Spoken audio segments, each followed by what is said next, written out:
Mais uma semana, mais uma Fujimasfera e obviamente mais um vídeo aqui no canal. Ficamos uma semaninha sem capítulo e todo mundo já tava sofrendo bastante, tenho certeza absoluta. Mas a espera acabou e sem mais enrolações, bora logo falar sobre esse novo capítulo. O capítulo 205 recebeu o título de Ken. De uma forma muito rápida, o Fujimoto queimou a língua de muita gente, inclusive a minha. O Fujimoto gosta de quebrar expectativas e foi isso que eu imaginei que ele faria mais uma vez nesse capítulo. Pensei que ele iria focar no conflito entre queda e guerra. Porém, logo aqui na primeira página, nossa atenção é voltada para descobrirmos quem de fato é o falso Chainsaw Man. O Denji se aproxima e logo nos é revelado de que aquela cabeça de fato está relacionada com aquele garoto que morreu lá no início da parte 2. Ela não é do garoto que morreu, mas sim de seu irmão gêmeo.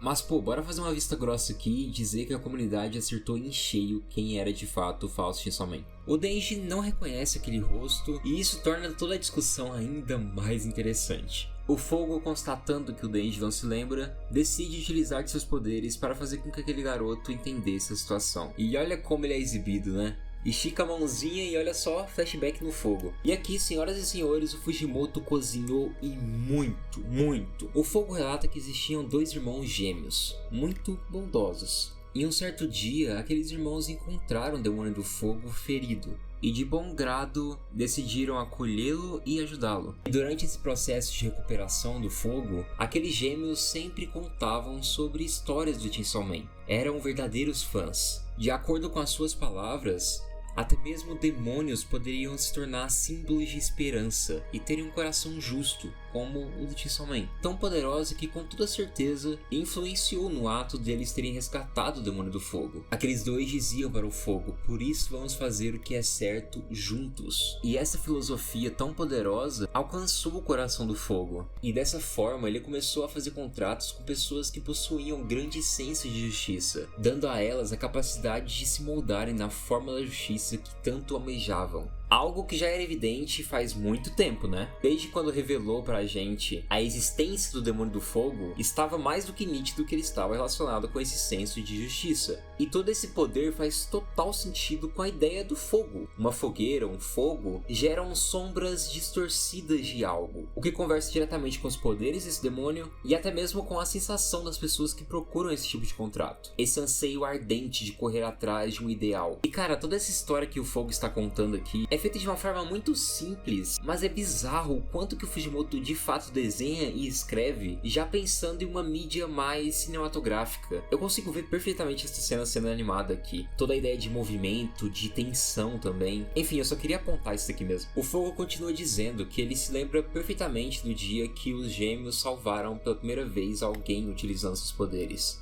Eles ficaram muito orgulhosos. Estavam fazendo bem, seguindo os mesmos passos do herói Chainsaw Man. E depois de um momento de silêncio, o demônio conta o restante da história. Um certo dia, o Chainsaw Man apareceu. E no meio da sua luta contra o demônio da barata, o gêmeo mais novo foi capturado pelo demônio. Porém, no fim, o seu herói não o salvou. Ele preferiu salvar um gato. Depois de relembrar tudo isso, o Fogo questiona se agora o Denji se recorda de tudo isso. Ou, no final das contas, ele nem se importou com aquela figura. E esse questionamento ganha ainda mais camadas quando percebemos que o demônio também está falando com a gente de certa maneira. Em alguns momentos nos recordamos sim que o Denji preferiu salvar um gato do que um garoto. Porém, assim como um personagem, também negligenciamos essas vítimas. Só fomos capazes de lembrar o rosto desse garoto no capítulo passado. E olha que de imediato, boa parte da comunidade, inclusive eu, preferiu focar em teorias ainda mais absurdas. Pois de fato eu vi poucas pessoas comentando sobre essa teoria, de que o falso na verdade era esse garoto. Acompanhamos os passos de Denji há muito tempo já, e da mesma forma que ele foi negligenciando muitas coisas, também começamos a fazer isso. É óbvio que depois de um tempinho a gente começou a cair na real o quão problemático é tudo que o Denji está fazendo. O que eu quero dizer é que em certo momento também fomos parte do problema. Com essa cena forte do Denji encarando o rosto do garoto que ele matou há alguns instantes atrás, o Fogo faz questão de ressaltar ainda mais o peso de tudo aquilo. Pontua que aquele garoto admirou o Chainsaw Man e ainda foi traído por ele. E para piorar a situação, aquele herói nem se lembra do rosto desse homem que viveu até agora apenas por vingança. E conclui dizendo que não tem muito o que fazer, né? Afinal de contas, o Denji é um demônio. Com o Denji transformado em Chainsaw, de uma maneira astuta, o Fujimoto acaba deixando uma incógnita do que de fato o Denji está sentindo, já que não conseguimos ter esse contato direto de como está o seu semblante. Enfim, o Denji pergunta se o fogo só apareceu ali para fazer com que ele pedisse desculpas, e ele rapidamente diz que não. E crescendo ainda mais suas chamas, a criatura ressalta que ele terá que escolher entre duas opções novamente, apontando para o Denji não escolher a opção errada dessa vez. O Denji não entende ao certo, tenta questionar o que ele quer dizer com a opção errada, mas rapidamente nesse painel duplo aqui, lindo, temos um prédio sendo jogado em outras construções aqui. Acontecimento que desvia a atenção de Denji, e quando tenta visualizar o fogo mais uma vez, ele percebe que aquele demônio sumiu.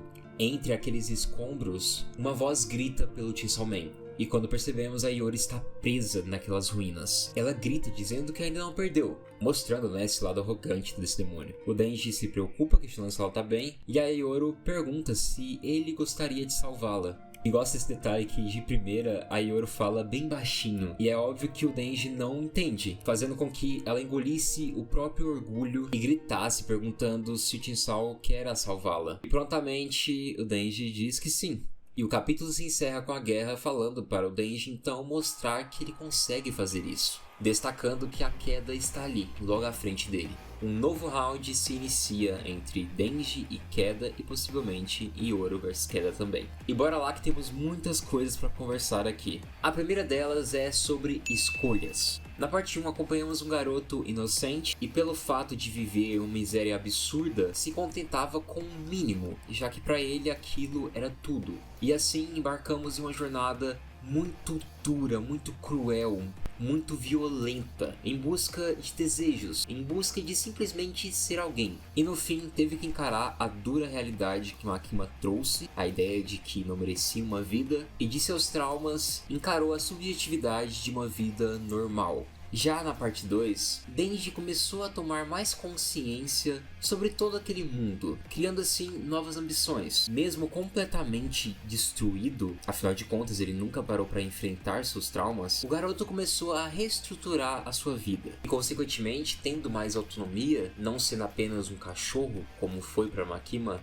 decisões importantes começariam a esbarrar em seu caminho. E isso se revelou como um dos maiores problemas do Denji. Denji não sabe escolher. Quando a vida forçadamente o obriga a escolher algo, ele dobra a aposta e tenta ou ir ao extremo ou procurar uma forma de escape, sempre negligenciando os problemas. E principalmente, foi isso que ele fez quando a segurança pública impôs que ele não poderia ser mais o Chainsaw Man, e também quando a igreja propôs justamente o oposto. Denji não sabia o que de fato ele queria. Estava tendo a normalidade que sempre desejou, mas ao mesmo tempo estava sem a sua melhor versão, o Chainsaw Man. Mas se escolhesse voltar aos seus dias de glória, poderia perder tudo. E é justamente por isso que entramos nesse momento tão depressivo do personagem. Não sabia escolher e havia um vazio imenso. E tudo só piora quando a insistência desse seu não enfrentamento, dessa fuga de escolher, gera catástrofes grandiosas. Dito tudo isso, é genial o que o Fujimoto está fazendo aqui. Mais do que nunca, essas são as consequências dos atos do Denji. E de forma muito amarga, ele vai precisar encarar isso. Todas as discussões morais que englobam o personagem estão martelando uma por uma em sua cabeça. Isso aqui é tão direto ao ponto e tão interessante quanto a ideia da instrumentalidade humana lá em Evangelho. Eu sinto que é algo semelhante. É o momento do personagem encarar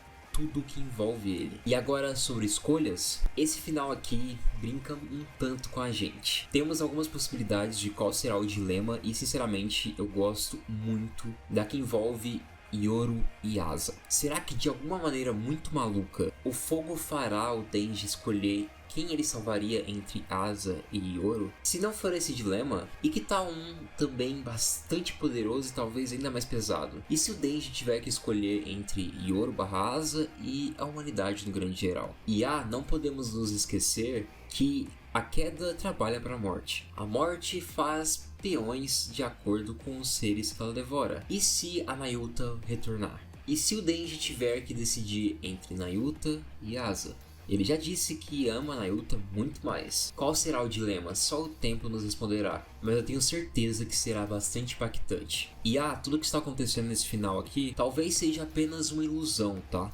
ainda não sabemos toda a imensidão do poder do fogo. E outra coisa que me interessa muito é esse conflito entre Aketa e Denji, já que agora ele pode cair ainda mais profundamente em seus traumas e enfrentamentos. Sinto que da decisão do Denji que ele vai fazer aqui, nascerá o estopim da profecia de Nostradamus. É um momento derradeiro para o personagem mostrar que está apto a evoluir e talvez encontrar maneiras de derrotar todo esse plano maligno. Contudo, não sei se eu fico muito otimista com isso aqui. E aí, Denji, o que você escolhe ser?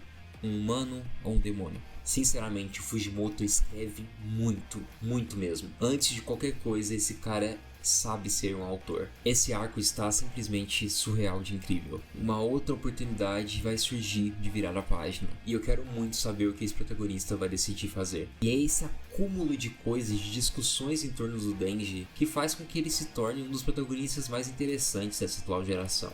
Sério, eu estou muito empolgado. Esse capítulo foi muito filosófico e muito foda, pois mostra o quanto essa obra está sendo planejada. É óbvio que em alguns momentos Fujimoto sente sim o peso de manter semanalmente essa obra, mas é muito gratificante perceber que ele possui as rédeas de sua história. Enfim, o que acharam do capítulo e também do vídeo? Não se esqueçam de deixar seus comentários, eu adoro eles, de compartilhar, hypar e avaliar o vídeo. Isso ajuda muito, sério, muito. Muito obrigado por todo o carinho e toda a atenção. Vocês são incríveis, eu adoro todos vocês. Um salve especial para todos os membros. Fico muito feliz de ter esse apoio direto ao projeto. E é isso, vejo vocês na próxima. Enquanto isso, recomendo muito a passarem pelos outros vídeos já postados.